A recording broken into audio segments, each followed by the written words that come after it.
নগরের শোভা বাড়ানোর কাজ করছে সড়ক পরিবহন ও জনপথ অধিদপ্তর। রাজধানীর বনানী ওভারপাস থেকে এয়ারপোর্ট মোড় পর্যন্ত প্রায় ৬ কিলোমিটার রাস্তায় চলছে সড়ক আধুনিকায়ন ও ডিজিটালাইজেশনের কাজ। এরই অংশ হিসাবে নগরে এসেছে নতুন অতিথি কৃত্রিম উপায়ে বেড়ে ওঠাকে নিয়ন্ত্রণ করা বনসাই। চীন থেকে আমদানি করা প্রতিটি গাছের পেছনে এ পর্যন্ত ব্যয় হয়েছে ২.৫ থেকে ৩ লাখ টাকা। আর পুরো প্রকল্পে রয়েছে প্রায় ৫০০ বনসাই। তবে বিমানবন্দর থেকে বের হয়ে ব্যস্ততম সড়কে বিদেশি বনসাইকে অনেকটা বেমানান হিসাবে দেখছেন নগরবাসী। তাদের মতে এমন সড়কে সবুজের তালে একটু শীতল ছায়াই হতে পারত সৌন্দর্যের মূল অনুষঙ্গ। বড় গাছ হলে, দেশি গাছ হলে ছায়া পেত, একটু শান্তিতে দাঁড়াতে পারতো অন্তত। সবুজ নিয়ে চিন্তা করলে আরো বেশি বেটার হতো। আগে তো একটু ছায়া ছিল, ভালো লাগতো, এখন তো একদম দোলা দোলা লাগতেছে। নিঃশ্বাস নিতে অক্সিজেনের প্রয়োজন, সেই দৃষ্টিকোণ থেকে আমাদের সবুজ ঢাকাটা থাকছে না আসলে।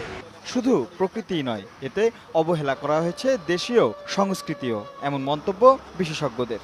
মানবেতরভাবে প্রযুক্তি দিয়ে একটি বৃদ্ধি করা গাছের সৌন্দর্যকে ধার করে এনে আমাদের নগরীর সৌন্দর্য প্রদর্শন করতে হবে, এটা মেনে নেওয়ার সংস্কৃতি হতে পারে না। বড় রাস্তা স্পিডি গাড়ি যাবে, সেই জায়গাগুলোতে আমাদের বনসাইটা কতটুকু দৃষ্টি নন্দন হবে সেটা একটা বড় ব্যাপার। ৬ ঋতুতে ৬ রকমের ফুল ফুটে বাংলাদেশে, সেগুলো দিয়ে আমরা কিন্তু বাংলাদেশকে ব্র্যান্ডিং করতে পারতাম। তবে সংশ্লিষ্ট ঠিকাদার প্রতিষ্ঠান বলছে বনসাইয়ের পাশাপাশি দেশি গাছও এই প্রকল্পে প্রাধান্য পাবে। আউট অফ ৫.৫ লক্ষ দেশি গাছের মাঝে মাত্র ৫০০ বনসাই বসবে। এটার পাতা কম হবে তা কিন্তু না, এটার হাইট সেম থাকবে, দ্যাটস ওয়াই এটা বনসাই, আর এটা আউটডোর বনসাই। চলতি বছরের আগস্টে এই প্রকল্পের কাজ শেষ হওয়ার কথা রয়েছে। একদিকে বলা হচ্ছে সবুজ ঢাকার কথা, অন্যদিকে সৌন্দর্য বর্ধনের নামে লাগানো হচ্ছে এ ধরনের বনসাই। নগর উন্নয়নে নিয়োজিত প্রতিষ্ঠানগুলোর এমন স্ববিরোধী অবস্থানে কিছুটা বিব্রত নগরবাসী।